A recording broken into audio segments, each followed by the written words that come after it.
Sir, मैं इस तिजोरी को खोल सकता हूँ, बस एक मौका दे दीजिए। ये बच्चा यहाँ कैसे आया? पूरा म्यूजियम ठहर गया। अमेरिका से आया बड़ा टेक्नीशियन भी हंस पड़ा। ये तिजोरी मुझ जैसे महान टेक्नीशियन से नहीं खुला। तू इसको क्या खोलेगा बे? जा, अगर तूने इसे खोल दिया, वह बोला, तो मैं तुझे 1 करोड़ दूंगा। हंसी गूंजने लगी, कैमरे चमकने लगे सर, और I बीच can में खड़ा open था this vault. फटे Just कपड़ों give में me एक one दुबला chance. सा गरीब बच्चा। यह तिजोरी कोई आम तिजोरी नहीं। 5 साल पहले एक पुराने खंडहर से इसे निकाला गया था। कहा जाता था कि इसके अंदर किसी प्राचीन राजा का खजाना है, लेकिन दिक्कत यह थी, तिजोरी खुल ही नहीं रही थी। आधुनिक मशीनें फेल हो चुकी थीं, लेजर, ड्रिल, एक्सरे सब बेकार। आखिरकार अमेरिका से एक स्पेशल टेक्नीशियन बुलाया गया, लेकिन वह भी इसे नहीं खोल पाया। लेकिन उस गरीब लड़के ने वह जो कारनामा किया, उसे देखकर अमेरिका के बबे से बबे दिग्गज भी हैरान रह गए। जानने के लिए बस आखिर तक देखते रहिए दोस्तों। आज म्यूजियम खचाखच भरा था। इतिहासकार, अधिकारी, मीडिया और कोने में खड़ा था आरव, एक सफाई कर्मचारी का बेटा। उसका पिता म्यूजियम में रात की सफाई करता था। आरव अक्सर उसके साथ आ जाता था, चुपचाप कोनों में बैठकर पुरानी चीजें देखा करता। आज भी वही हुआ। जब टेक्नीशियन ने हार मानते हुए कहा, यह तिजोरी शायद कभी नहीं खुलेगी, तभी वह आवाज आई, सर, मैं खोल सकता हूं। सब पलटकर हंस पड़े। ये बच्चा, सफाई वाले का बेटा? गार्ड उसे हटाने आए, लेकिन बच्चे की आंखों में डर नहीं था, सिर्फ यकीन। जिस हॉल में अभी कुछ सेकंड पहले तक कैमरों की फ्लैश चमक रही थी, लोग हंस रहे थे, विदेशी एक्सपर्ट अंग्रेजी में कुछ समझा रहा था, अचानक वहां सन्नाटा छा गया। सबकी नजरें एक ही दिशा में घूम गईं। वहां खड़ा था फटे कपड़ों में, चप्पल घिसी हुई, दुबला सा एक गरीब बच्चा, उम्र लगभग 13-14 साल, चेहरा धूप में जला हुआ, बाल बिखरे हुए, लेकिन आंखें बिल्कुल स्थिर। अमेरिका से आया बड़ा टेक्नीशियन, जो अभी अभी बड़े कॉन्फिडेंस के साथ यह घोषणा कर चुका था कि यह तिजोरी अब कभी नहीं खुलेगी। पहले तो चौंका, फिर उसके चेहरे पर व्यंग्य की मुस्कान आई। उसने गले में लटका अपना महंगा ईड कार्ड उंगलियों से उछालते हुए कहा, ये मुझ जैसे महान टेक्नीशियन से नहीं खुला, तू इसको क्या खोलेगा बे? भीड़ में हल्की हंसी दौड़ गई। कुछ पत्रकारों ने कैमरे उसकी तरफ घुमा दिए। नया तमाशा शुरू हो गया है वाली भावना के साथ। कुछ अधिकारी बड़बड़ा उठे, सिक्योरिटी कहाँ है? बच्चे को यहां किसने घुसने दिया? गार्ड उसकी तरफ बढ़ गए उसे हटाने के लिए, लेकिन बच्चा अपनी जगह से हिला नहीं। उसकी आवाज कांप नहीं रही थी। उसने दोबारा कहा, सर, अगर आपने मुझे एक मौका दिया, मैं ये ताला खोल सकता हूं। अगर न खोल पाया तो आप मुझे बाहर निकाल दीजिए, लेकिन एक बार कोशिश तो करने दीजिए। एक अधिकारी ने झूंझलाकर कहा, यह कोई खेल नहीं है, यह राष्ट्रीय धरोहर है। 5 साल से दुनिया भर के एक्सपर्ट लगे हैं इस पर। यह बच्चा क्या कर लेगा? अमेरिकन टेक्नीशियन को शायद इस पूरे दृश्य में मजा आने लगा था।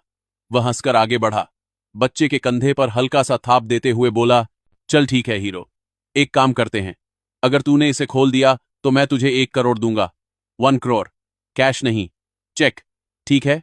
उसने हंसते हुए पीछे मुड़कर क्राउड की तरफ देखा, जैसे कोई सर्कस का एक्ट शुरू कर रहा हो। हंसी गूंजने लगी। कुछ मोबाइल कैमरे और उठ गए।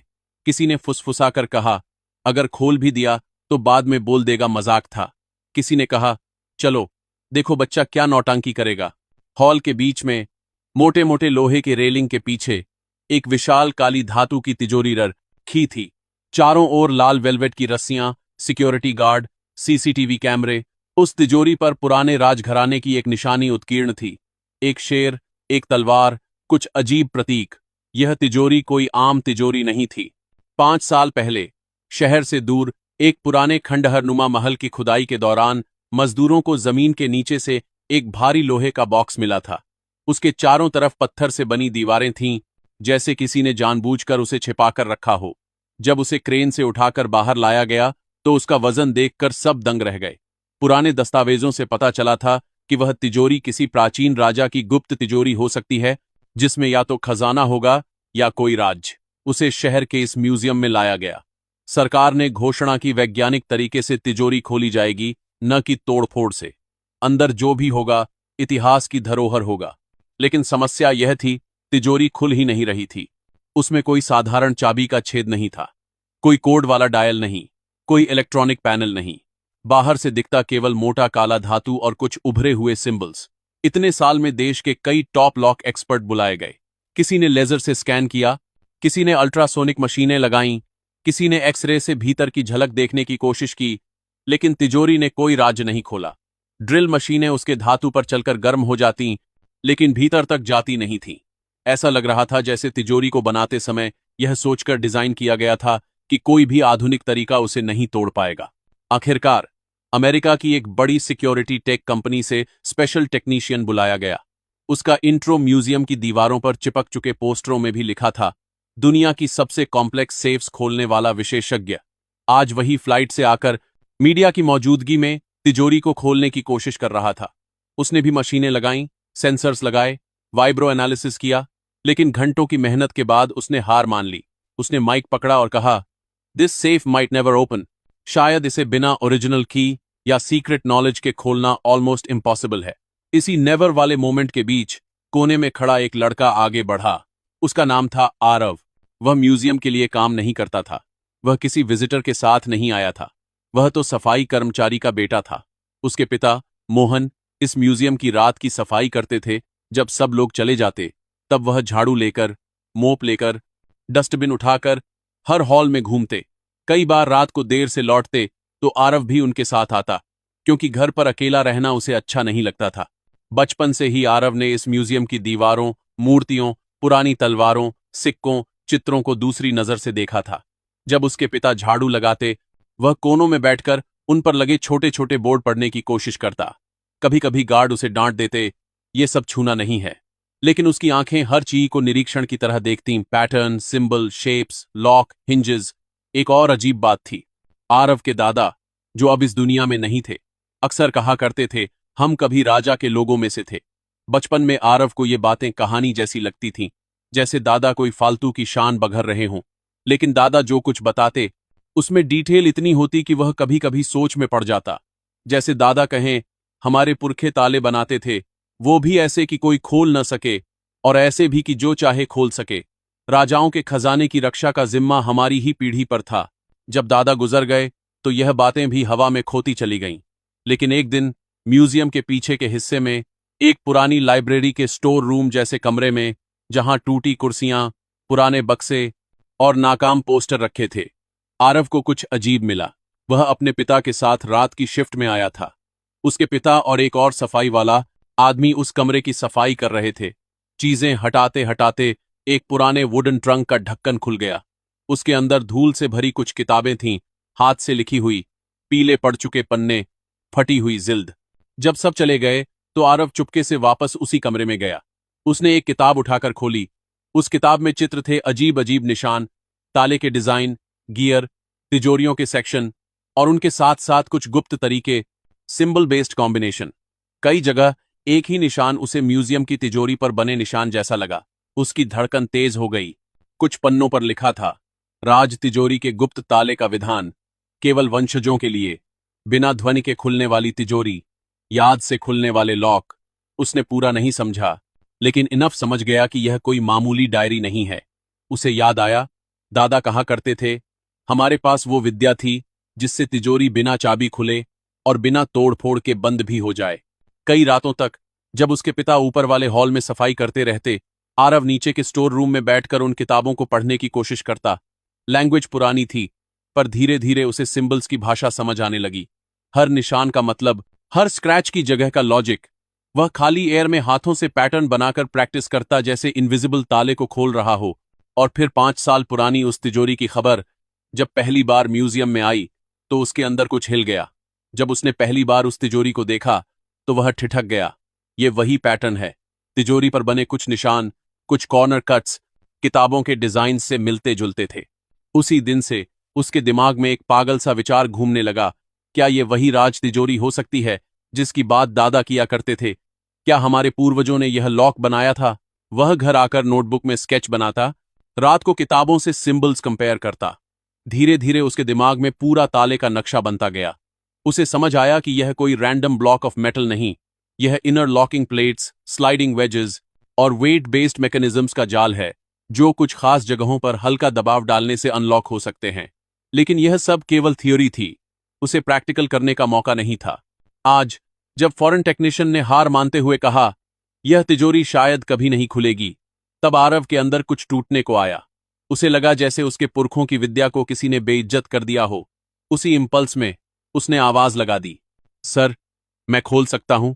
अब वह इस मुकाम तक पहुंच चुका था कि या तो वह पूरी तरह पागल कहा जाएगा या इतिहास बदल देगा। अमेरिकन टेक्नीशियन ने मजाक में चैलेंज दे दिया। भीड़ ने तमाशा मान लिया। अब सबकी निगाह बीच में खड़े बच्चे पर थी। आरव धीरे धीरे आगे बढ़ा। उसके पिता भीड़ के पीछे से भागते हुए आए। अरे बेटा, तू क्या कर रहा है? ये सब बड़े लोगों का काम है, नीचे उतर जा। लेकिन अब बात पिता बेटे की नहीं रही थी। यह बात उसके विश्वास और पूरी वंश पर लग चुकी झूठी शान की थी। उसने तिजोरी के पास जाकर हाथ से उसकी ठंडी सतह को छुआ।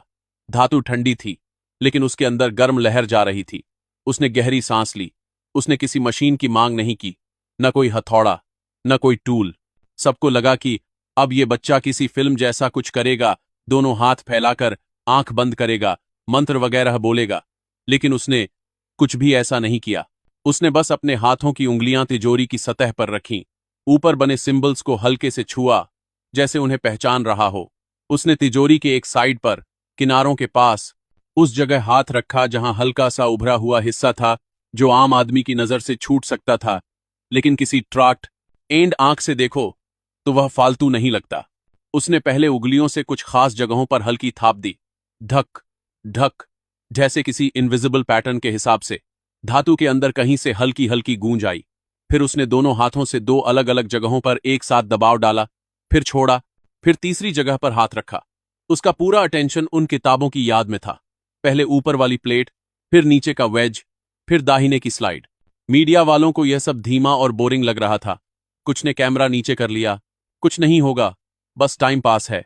कोई विस्पर कर रहा था, देखना, थोड़ी देर में गार्ड इसे हटाएंगे।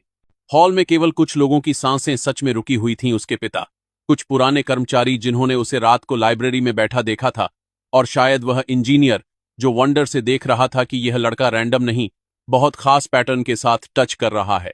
आरव ने आखिरी बार तिजोरी के एक किनारे पर हथेली रखी और बहुत हल्के लेकिन स्टेडी प्रेशर के साथ कुछ सेंटीमीटर स्लाइड जैसा मोशन किया, जैसे इनविजिबल लॉक को अपनी जगह से खिसका रहा हो। क्लिक! एक बेहद हल्की आवाज आई, इतनी हल्की कि कुछ लोगों को तो सुनाई ही नहीं दी, लेकिन जो तिजोरी के पास खड़े थे उनके कानों ने उस आवाज को पकड़ लिया। फिर अंदर से किसी भारी चीज के सरकने की आवाज आई, गुड़ गुड़ गुड़, जैसे कोई मेटल प्लेट नीचे की तरह गिर रही हो। अगले ही पल तिजोरी का भारी द्वार थोड़ा सा अपने आप आगे की तरफ झुक गया। किसी ने धीरे से धक्का दिया और तिजोरी का दरवाजा खुल गया। पूरा म्यूजियम सन्न हो गया। कुछ सेकंड तक तो किसी को समझ ही नहीं आया कि हुआ क्या है। फिर अचानक कैमरों की फ्लैश एकदम तेज हो गई। भीड़ में एक वेव की तरह शोर उठा। खुल गई, तिजोरी खुल गई। किसी ने चिल्लाकर कहा, इम्पो एस साइबल। किसी ने अविश्वास में अपने सिर पर हाथ रख लिया। अमेरिकन टेक्नीशियन के चेहरे का रंग उड़ चुका था। वह तिजोरी के पास दौड़कर आया, दरवाजे के जोड़, हिंजेस, लॉक मैकेनिज्म को देखने लगा। उसने अंदर झांका, फिर बाहर देखा, फिर बच्चे की तरफ। अंदर सोना नहीं था, कोई चमकता हुआ डायमंड, कोई सोने के सिक्कों का ढेर, कोई जेवर, कुछ नहीं। अंदर थे चमड़े की पुरानी थैलियां, तांबे के cylinders, rolled up parchment, seal लगे डॉक्यूमेंट्स, राजवंश की मुहरें, कुछ दुर्लभ मुहरें और कुछ मेटालिक प्लेट्स जिन पर लिपि खुदी हुई थी। इतिहासकारों के लिए यह सोने से ज्यादा कीमती था। एक सीनियर हिस्टोरियन ने शेकी हाथों से एक डॉक्यूमेंट उठाया, उसकी राइटिंग देखी, सील देखी और भावुक होकर बैठ गए। ये तो उसी राजवंश की ओरिजिनल लैंड ट्रीटीज लग रही हैं। ये तो उस समय की असली मुहर है जिसकी सिर्फ किंवदंती बची थी। ये तो पूरी इतिहास की किताबें बदल सकती हैं। किसी ने कहा, हमने सोना खोजा था, हमें इतिहास मिल गया। अमेरिकन टेक्नीशियन, जो दुनिया भर में अपने टूल्स और कोड्स से ताले खोल चुका था, धीरे से बोला, ये असंभव है। There was no visible keyhole, no code, no combination input. How did you? Aarav ने बस इतना कहा, सर, ये ताला मशीन से नहीं, याद से खुलता है। इसे जब बनाया गया था तब उसके तरीके एक खास किताब में लिखे गए थे। मेरे दादा कहा करते थे, हमारे पूर्वज ताले बनाते थे। मुझे लगा शायद वही लोग इसे बनाते होंगे। मैंने बस वही पैटर्न अप्लाई किया जो उस पुरानी किताब में था। उसके शब्द सिंपल थे, पर उनके पीछे पीढ़ियों की नॉलेज खड़ी थी। वह सिर्फ अपनी नहीं, अपने दादा, परदादा और उनकी दुनिया की बात कर रहा था, जिसे राजा के लोग कहकर भुला दिया गया था। सरकार ने तूफानी गति से प्रेस कॉन्फ्रेंस बुलाया। बच्चे को मंच पर बुला या गया। उसके फटे कपड़ों को देख कुछ लोगों ने कहा, पहले इसे अच्छे कपड़े दो। लेकिन आरव उसी कपड़े में हल्का सा डर और गर्व एक साथ लिए स्टेज पर खड़ा था। एक अधिकारी ने घोषणा की, आज इस बच्चे ने सिर्फ एक तिजोरी नहीं खोली, उसने हमारे इतिहास का एक बंद कमरा खोल दिया है। सरकार उसकी पढ़ाई की पूरी जिम्मेदारी लेगी, उसे स्कॉलरशिप दी जाएगी, चाहे वह इंजीनियरिंग पढ़ना चाहे। उसे गार पर बिहार की हिस्ट्री या साइंस जो भी। और वो 1 करोड़ हॉल के कोने में खड़ा अमेरिकन टेक्नीशियन, जो अब तक थोड़े शौक में था, धीरे धीरे आगे बढ़ा। उसके हाथ में एक चेकबुक थी। उसने माइक की जरूरत नहीं महसूस की। उसने सबके सामने चेक पर अमाउंट लिखा, 1000, और बिना एक शब्द बोले वह चेक आरव की तरफ बढ़ा दिया। मैंने चैलेंज दिया था। उसने धीमी आवाज में कहा, मुझे अपना शब्द निभाना है। कभी कभी किसी कल्चर की नॉलेज किसी भी मॉडर्न टेक्नोलॉजी से बड़ी होती है। आरव के पिता के हाथ कांप रहे थे। उन्हें समझ नहीं आ रहा था कि ज्यादा वजन किसका है, उस चेक का, उस पल का, या अपने बेटे के कंधों पर अचानक आ गिरी उम्मीदों का। लेकिन असली बात पैसे की नहीं थी। असली बात यह थी कि जिस लड़के को कल तक सफाई वाले का बेटा कहकर इग्नोर किया जाता था, आज वही नेशनल स्टेज पर खड़ा था और दुनिया भर के कैमराज उसका चेहरा कैद कर रहे थे। हर ताला ताकत से नहीं खुलता। कुछ ताले इतिहास से खुलते हैं। कुछ ताले मशीन्स नहीं, यादें खोलती हैं। कुछ ताले चाबी नहीं, सही कहानी मांगते हैं। आरव गरीब था। उसके पास ब्रांडेड स्कूल नहीं था। उसकी जेब में महंगा फोन नहीं था। उसके नाम के आगे कोई डिग्री नहीं लिखी थी। लेकिन उसकी जानकारी अमीर थी, पीढ़ियों की लेगेसी से, जिज्ञासा से और उस करेज से जो उसे भीड़ के बीच से आगे लाने के लिए काफी था। अगर आपको लगता है कि टैलेंट जगह नहीं देखता, डिग्री नहीं पूछता, सिर्फ मौका मांगता है, तो बस इतना याद रखिए, मौका हर बच्चे को मिलना चाहिए।